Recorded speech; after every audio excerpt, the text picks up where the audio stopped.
Mesdames, Messieurs, bonjour, honorables invités, Madame le ministre, Madame Awa Ndiaye, présidente de l'Observatoire national de la parité, Mesdames, Messieurs les partenaires techniques et financiers, chers invités, je suis honorée aujourd'hui de vous rencontrer. C'est ma génération, donc j'ai été sensible à tout ce que vous avez dit. Très belle tribune, très belle plateforme pour nous, pour échanger, rencontrer nos aînés. Et vraiment, je remercie cette initiative. Je me tiens devant vous aujourd'hui, non seulement en tant que rescapée, la seule d'ailleurs rescapée de la dernière élection présidentielle de 2024, mais candidate à la candidature aux élections législatives très ou trop anticipées de novembre 2024, mais aussi comme témoin direct des défis et des opportunités que rencontrent les femmes en politique. Une des rares femmes chefs de partis politiques en Afrique, l'expérience que j'ai vécue ces derniers temps est celle d'un parcours semé d'obstacles, mais aussi très très riche d'enseignements. Plus que du militantisme politique, mon engagement porte sur une ambition, sur une vision, celle d'un Sénégal plus inclusif, où les voix des femmes résonnent avec autant de force et de légitimité que celles de nos homologues masculins. Cette expérience m'a appris que les femmes en politique doivent constamment justifier leur présence, et cela doublement, non seulement en tant que femmes, mais aussi en tant que porteuses de projets ambitieux. Ce double standard est l'un des plus grands freins à notre émancipation dans les sphères décisionnelles. Ces obstacles ne sont pas nouveaux, mais leur persistance reste troublante, même au XXe siècle. Parmi ces défis, le poids des stéréotypes de genre demeure un frein colossal. Malgré les avancées législatives, ces préjugés demeurent profondément enracinés dans nos sociétés. On m'a très souvent reproché de manquer d'expérience politique. Au Sénégal, ici, et surtout dans cette salle, nous pouvons être très fiers de nos pionnières et devancières dans la quête de l'affirmation politique des femmes.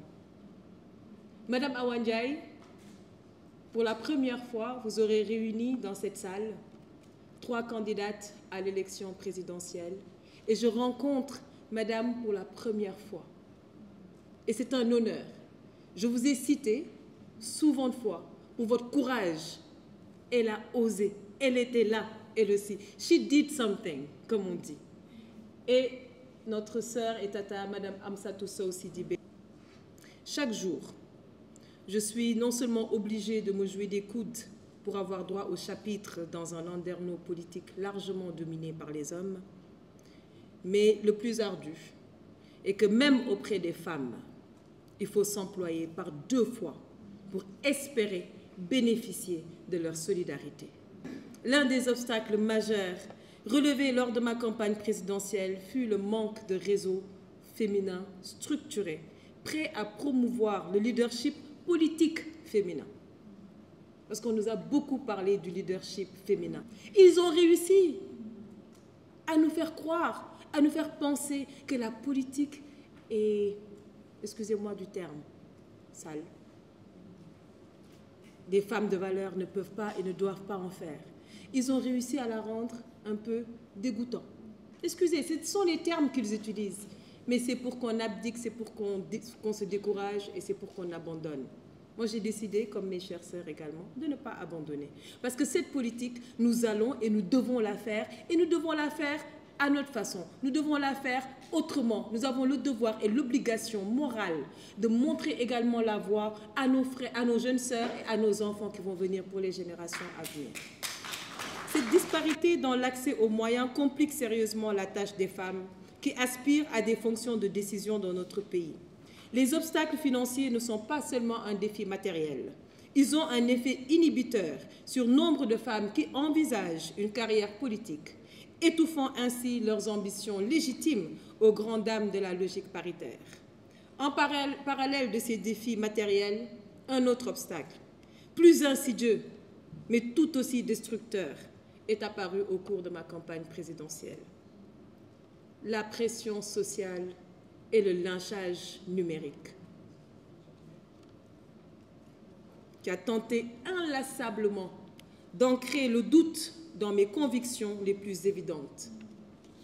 À leur démarche sans fondement, dont le seul objectif était de décourager, de dissuader, de discréditer cette candidature.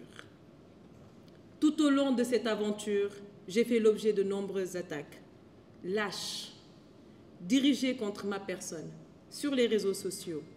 Certains continuent à me reprocher mes origines familiales, ma situation sociale, et même ma qualité de chef d'entreprise, capitaine d'industrie, au profil a priori non politique. Mais mesdames et messieurs, le plus insidieux est que d'aucuns n'hésitent pas à me disqualifier d'emblée de mon ambition de servir mon pays au plus haut sommet. Tout simplement parce que je suis une femme. Réumi, jigéen du ko jiite, décrète-t-il.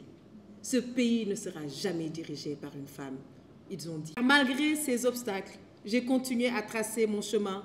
Nous avons passé haut la main et à la surprise, je ne sais pas pourquoi d'ailleurs, de tous, le cap fatidique des parrainages. Et ils se sont demandé, mais comment elle a fait? Alors, je vais vous dévoiler le gros secret. Comment Anta Babacar a passé le cap des parrainages. Tenez-vous bien, j'ai travaillé. J'ai travaillé de façon sérieuse. J'ai travaillé de façon méthodique. J'ai travaillé sérieusement, j'ai travaillé durement, j'ai travaillé jour et nuit. Avant même la campagne présidentielle, nous avons fini de faire le tour du Sénégal 2 fois. Nous nous étions fixés comme objectif de serrer des milliers et des milliers et des milliers de mains. Nous sommes allés au contact des Sénégalais. Ça ne doit pas surprendre. Liggéey jëriñu. Xubbul watani minal iman. Bëgg sa réew ci jaamu Yàlla la bokk. Liggéeyal sa réew ci jaamu Yàlla la bokk. Et c'est ça que nous, ARC, l'alternative pour la relève citoyenne, nous avons fait et que nous continuerons à faire avec conviction. Il est crucial de garder à l'esprit que la résilience, la détermination et le culte du travail bien fait doivent rester au cœur de notre engagement politique. Nous avons conduit une campagne électorale de haute facture, innovante et porteuse de solutions concrètes pour la transformation rapide de notre pays. Nous avons adopté une approche participative et numérique en exploitant les nouvelles technologies et les réseaux sociaux pour toucher des publics jeunes et souvent éloignés du débat politique traditionnel.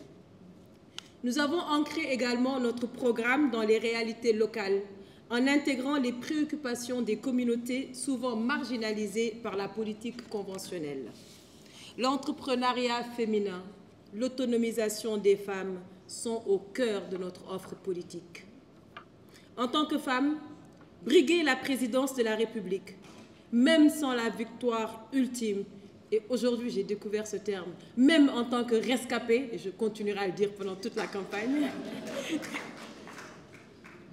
même en tant que rescapée, reste une rupture. Mesdames, mon appel à la relève demeure plus que jamais d'actualité.